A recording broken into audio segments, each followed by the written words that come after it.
乡亲继续要来看是这个台北地检署侦办到金华城的弊案，发现威经集团的主席沈庆京透过管道前后是汇4500万，予台北市议员尹小薇。尹小薇前后开5届的协调会，以及甲市长郭文铁3届的便当会，要求来放宽掉金华城的容积率。也毋过因两个人拢讲无收钱、无乌西。 但是对4500万这笔钱，阁交代未清楚，因为涉嫌贪污，阁有逃亡的疑虑，所以洪申请收押禁见。谢谢大家，谢谢。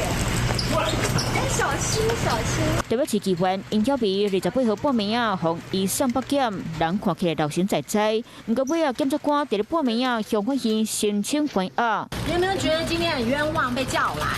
不好意思，不好意思。只能向检察官说明。 威经集团主席沈庆京同款伫咧半暝精神移送台北地检署，经过复审，同款去收押禁见。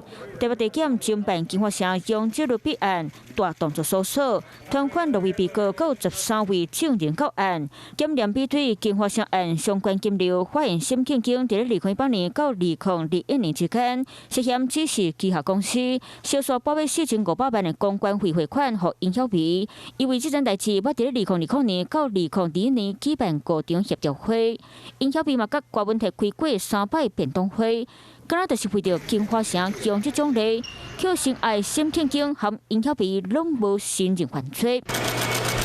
尹小薇办公室执行长王俊凯500万交保，助理陈家敏200万交保，各金华城当初陈玉坤1200万交保。但是4500万的钱敢有流入郭文铁其他官员，或者是多委会委员落在内底，是即马专案小组的侦查重点。